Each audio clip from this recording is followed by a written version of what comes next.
Howdy folks, I know a lot of you have been upset about the recent-ish nerf to Shadow Mage, which raised her power cost from 50 power to 55 power, so that was a 10% cost increase.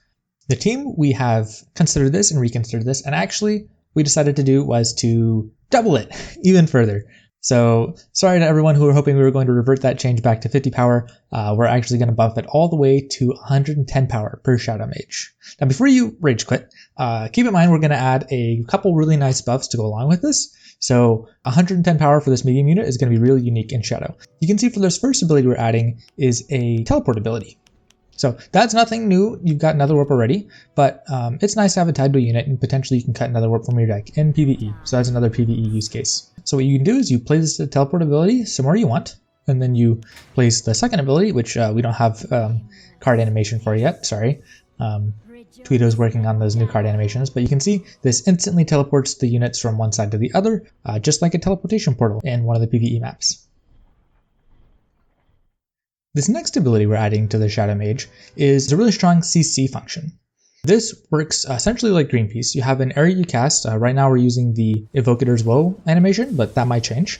And what this does is it stops time for friendly units and enemy units in their area radius. And you can see it also stops buildings, right? So the cannon towers stop shooting. However, the mortar towers that are outside the radius can still shoot into the radius and they do damage. The Shadow Mage, of course, is immune to the radius because she's the one who casts it. And as soon as the timeout stop is finished, she can apply another time stop. So there's a very strong CC use potential for this card. Now, if you're still not sure that the Shadow Mage is worth 110 power, we're adding one final ability, which is called the Death Mark. What the Death Mark does is you apply it to an enemy and it puts a status on the enemy. It's got that skull from the Soul Shatter scroll. The Soul Shatter scroll. The Soul Shatter skull. Oh man, that's a mouthful to say. And you can see this is an effect on the unit, which lasts for 60 seconds. And meanwhile, the Shadow Mage can apply this effect to as many units as she wants with essentially no cooldown. We might add a cooldown in the future, but the PvP team is still balancing this out. Then whenever you want, you can activate the Death Mark and instantly kill all units with current Death Mark applied to them.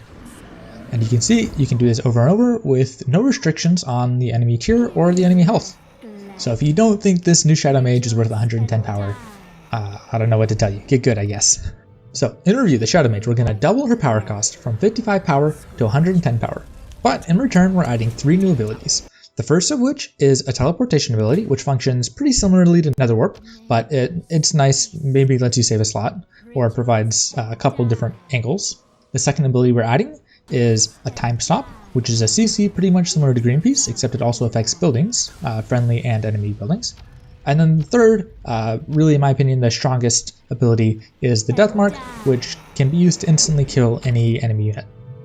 And also one final surprise, we decided we're going to add a promo version of the Shadow Mage card as well. That helps you get rid of the charge restriction that you might face in PvP.